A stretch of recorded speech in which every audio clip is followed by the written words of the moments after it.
A poor young orphan buys her daughter an old second-hand stroller at a flea market and ends up finding something inside it that will change her life.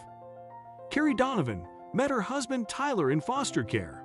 The two had been orphaned at a young age, and they became each other's whole life.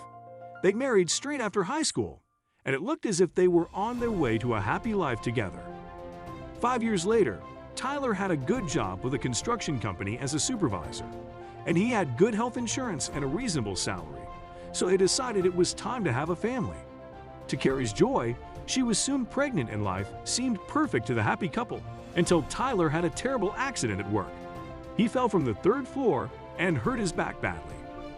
Carrie, who had given up her job as a secretary in her 7th month of pregnancy, was home when she received the phone call informing her that her husband was seriously injured.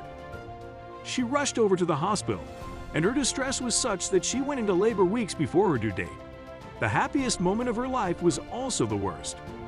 Hours after their little Layla was born, doctors told Carrie that Tyler would never walk again.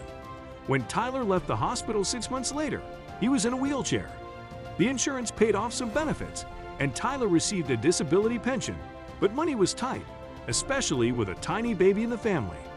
Carrie decided to go back to work, and Tyler was determined that he would take care of the baby.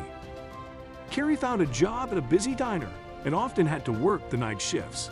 Fortunately, one of her colleagues, Miss Higgs, became a good friend. Mrs. Higgs was in her early 60s and a smiling, cheerful woman. Mrs. Higgs often joined Carrie's family for a Sunday lunch in their home. One Sunday, Carrie confessed she was saving up for a stroller for Layla. "I want to buy a stroller, but they are so expensive," Carrie told Mrs. Higgs. "Hundreds of dollars." "Only if you buy it brand new," said Mrs. Higgs. "One of my friend's daughters bought a gorgeous stroller at the flea market for $50. "Really?" asked Carrie hopefully.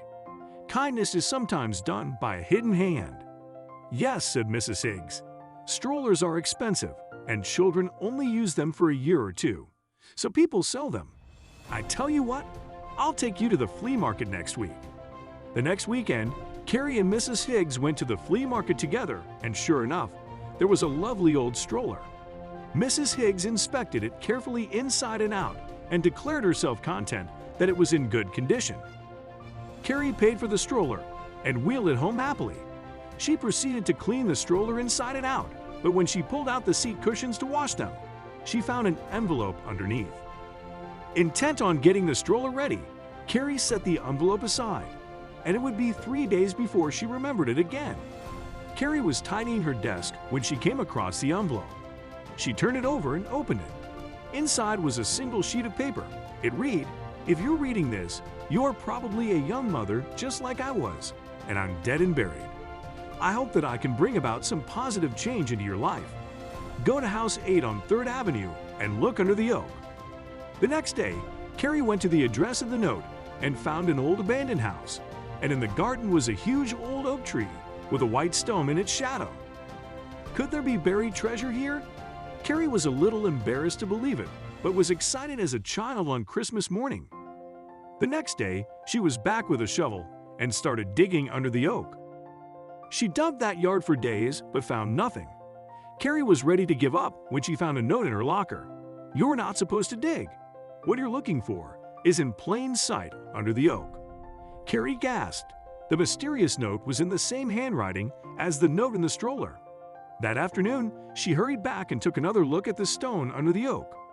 The closer she looked, the more it seemed that it was concrete and not stone. Carrie picked up her shovel and gave the stone a hard whack. It cracked but didn't break, so Carrie hit it again and again. At last, the stone shattered.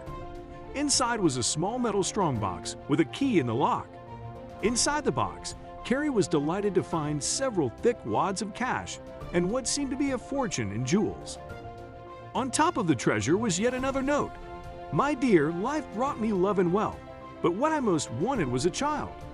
My husband and I tried to have a baby for many years. Then finally, God gave us a beautiful daughter. Sadly, she wasn't ours for long. Our beautiful girl died young and my husband didn't survive her loss. She would have been your age, and I hope she would have been just like you. Be happy, my dear." Carrie hurried home to Tyler with a nagging suspicion at the back of her mind. There was only one person that could be their benefactor. Who else had had access to the stroller and her locker? But when she arrived at work, eager to confront her friend and express her gratitude, she discovered that Mrs. Higgs was gone. According to the diner's manager, Mrs. Higgs had left suddenly, and she told him she was moving to a farm in Montana. She left a forwarding address, and Carrie saw that the handwriting was identical to her benefactor's. Carrie was now sure that Mrs. Higgs had slipped the note into the stroller and felt her heart break at losing her friend. Carrie and Tyler sat down together and came up with a plan. With the money and the jewels, Carrie and Tyler bought themselves a lovely little home with an extra room and a special car that Tyler could drive. Then they took a road trip to Montana. Mrs. Higgs was stunned to see them drive up, but she was smiling when Carrie threw her arms around her.